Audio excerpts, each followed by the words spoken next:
the Quad Summit that Prime Minister Narendra Modi is attending. Those are live visuals there of the Prime Minister in Tokyo. The countdown has begun for the Quad Summit. The Prime Minister today meeting top leaders of various countries as well as corporations.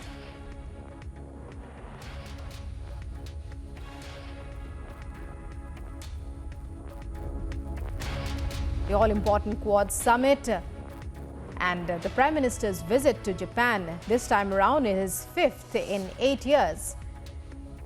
This Quad Summit is especially significant, coming in the backdrop of the entire world emerging out of the pandemic, as well as for the entire Indo-Pacific region, where new alliances are being made.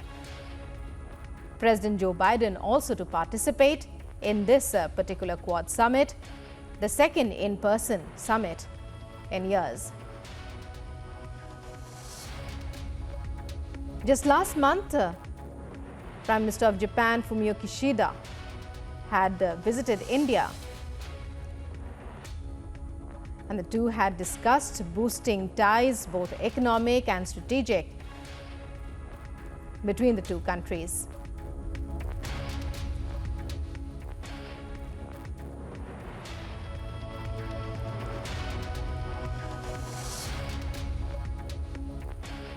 So Prime Minister in Tokyo for the Quad Summit, meeting with Chairman of the NEC Corporation, a very crucial and important meeting there.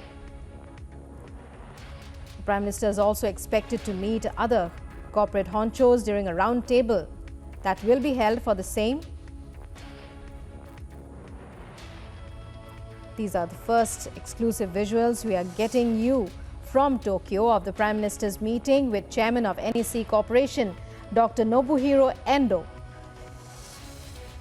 The Prime Minister appreciated NEC's role in India's telecommunications sector and discussed opportunities. Abhishek, our correspondent, our senior editor in Tokyo, who's covering this event, will be telling us more about the significance of this particular meeting. Abhishek, it's over to you.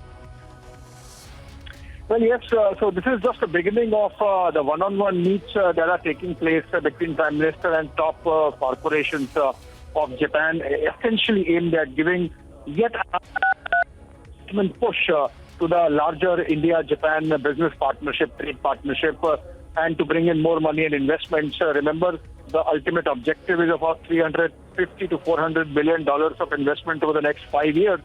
And these corporations like the NEC, which already employs about 6,000 engineers from India in their various facilities, not just in India but around the world, there is a scope for improving it further, bringing in more money, bringing in more talent, more skill, and that's what the conversation was about. In fact, the NEC chairman, when he was going out, and we are going to get you a soundbite of him just in a bit. In fact, I can tell you that we have got some, and outside of Prime Minister's office here in Tokyo said that Prime Minister has a very larger view of not just India-Japan partnership, but how the two nations can come together and contribute to overall development of the global community as a whole. And Prime Minister has now tweeted, I can tell you that he met Nobuhiro Endo, the chairman of NEC Corporation. Mr. Endo spoke about opportunities in India in areas such as smart cities, emerging technologies, and an innovative effort to encourage learning of Japanese in India. So that is one area. Another area which is under focus of bringing in more people-to-people connect by way of developing the language skills, in this case Japanese. Prime Minister has also tweeted that PM highlighted India's reform trajectory. He talked about opportunities in areas such as digital learning, fintech, infra, and logistics. Remember that Prime Minister always talks about how in the last 1 year alone there have been so many unicorns, startups turning into unicorns in India, and that in itself is a success story predominated by fintech, but in other areas and sectors as well.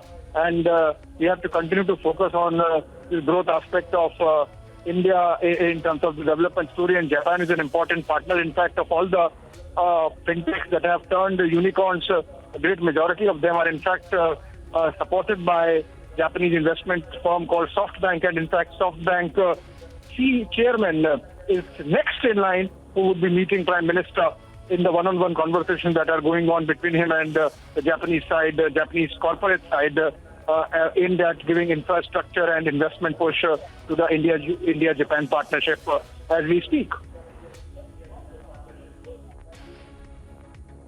Well, slowly, Abhishek, are we seeing a shift away from other preferred destinations, a shift towards India, largely in part because of the immense human resource potential that India has, and the Prime Minister has always touted in each and every one of his foreign visits, that as also the various measures that have been put in place by the Indian government under Prime Minister Modi to ensure that companies find it easier to come here? Well, absolutely. So when it comes to technology transfer, when it comes to having sustainable policies, when it comes to giving support by way of removing encumbrances, procedural encumbrances, and those things, the government is making a lot of changes within Indian establishment, and Prime Minister's objective is to communicate all those things by way of this outreach, the time for which he squeezes out in his busy schedule. In fact, he has essentially come for Quad Summit, but then since he was coming here, he thought that let him include all these business meets. In fact, later in the day, he would be addressing a joint business summit sort of meeting as well, where he would be again making a communication push and an outreach to tell the Japanese investors community and the industrialists and corporations about what all changes are happening in India to make their investments safer and give them better returns by way of policy sustainability, among other things, and policy continuity. So I think be it the Atmanirbhar Bharat program that the government has now launched, how the corporations from Japan dovetail their own objectives with the larger Atmanirbhar Bharat project, for that matter, how they can incorporate transfer of technology mechanisms within the